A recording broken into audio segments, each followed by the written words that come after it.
Hello, everyone. I hope your weekend is going well. I want to take a few minutes and talk to you about Nirvana. This was the short story that you read this past module, and I've been reading over some of the discussion forum comments and just want to chime in and clarify a few things. This is a complex story, like all of Johnson's work. I strongly recommend that you read it multiple times. If you're only reading the stories once, you're going to be missing a lot. My hair looks kind of funny. But it's Sunday afternoon. So I suggest, in fact, I strongly encourage you to read all of the assigned stories at least twice if you can fit in 3 readings. I know that's hard. But you'll get even more out of them because Johnson just packs so much amazing detail into each story. And what I love about his work is that all of the details cohere. So they're not just there for no reason, but they're there to augment, enrich, and create that, that vivid and continuous dream that we enter when we read his works. See, there's my cat, Snowball. She really likes it up there. Okay, so a couple of things. We were talking about causality. In other words, the chain of cause and effect. One of the things that should distinguish your short stories from a dream, let's say, and I think Cardos talks about this, is that a good short story has a discernible cause and effect. In other words, things don't just happen randomly as they do in our dreams. And so that's where good plotting comes in. One of the things I love about Johnson is that he makes it clear from the get-go. He front loads his stories. He makes it clear what what's going on, what the main idea, the main topic, the main conflict, the main plot point, what that is right from the get-go. Remember with interesting facts, we learned on this in the second or third paragraph on the first page that the topic was dead wives, right? Well, it's the same thing with Nirvana. If you have your book, grab it. And I just want to point out a couple of places that are noteworthy. On the very first page of the story, which is page 5, at the very first sentence of the second paragraph, tells us what the story is about. My sleep problem is this. When I close my eyes, I keep visualizing my wife killing herself. So that's it.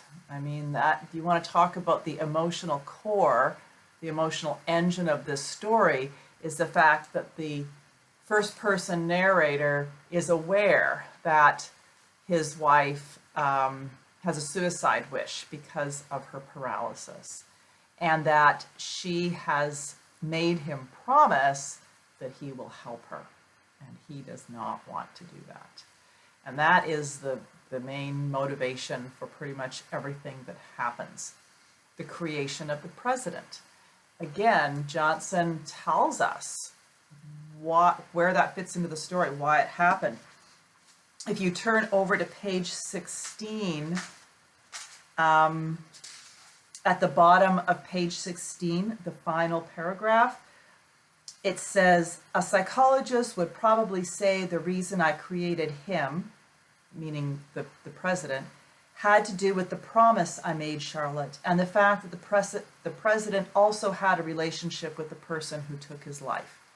There we see a beautiful parallelism going on. But it's simpler than that.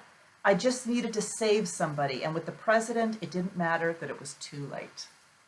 So actually, both of those things are true, right? So he creates the president who actually was, in the story, the president was assassinated, but the assassin's bullet didn't actually kill him.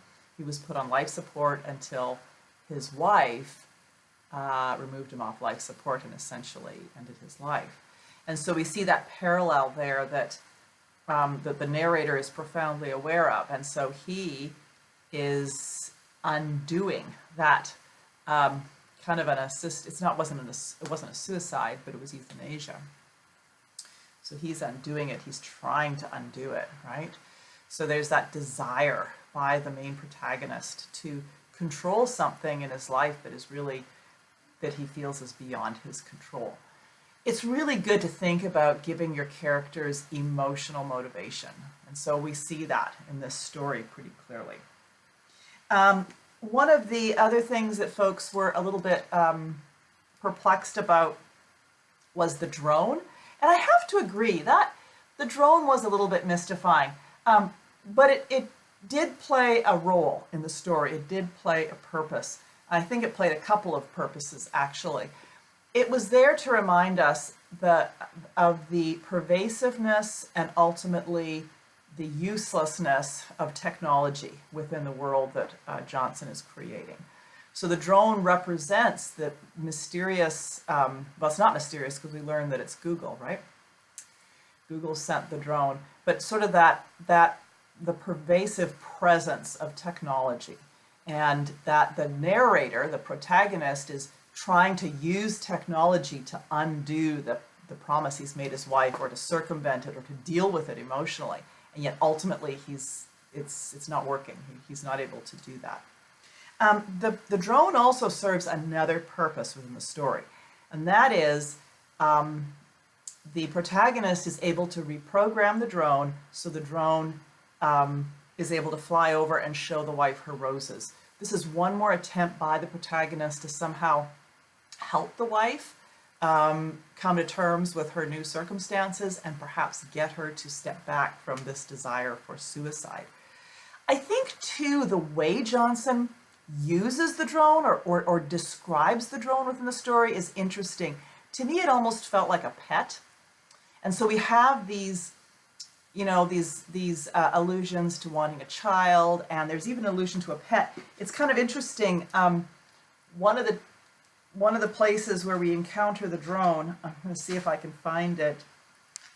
I didn't mark it, so bear with me.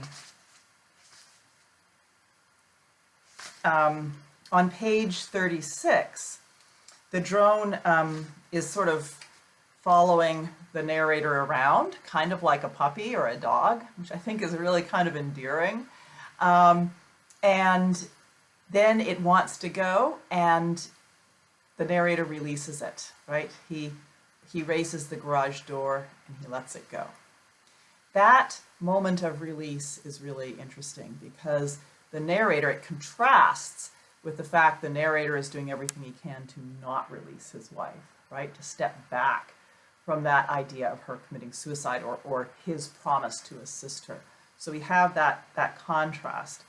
But what's interesting is that as the drone departs, their cat appears. And again, I think I keep coming back to the idea of the drone as kind of a pet figure. And I think that Johnson may have had that in his mind too.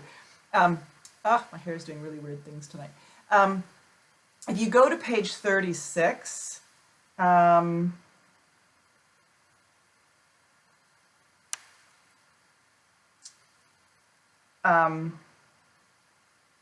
the very top of page 36, the drone zooms off into the Palo Alto night. He's raised the garage, he's let the drone go. And then at the very next paragraph, he sees the cat. Down the street, I spot the glowing eyes of our cat. I call his name, but he doesn't come. I gave him to a friend a couple blocks away, and for a few weeks the cat returned at night to visit me. Not anymore. This feeling of being in proximity to something that's lost to you. It seems like my whole life right now. So we're back to that sense of loss, right? He's lost the cat. He gave it away because the cat was sitting on Charlotte's respirator. But that sense of being close to something that's lost. We have the cat. We have the drone. He's, physically close to it, but he lets it go. And then of course Charlotte is the big one, right?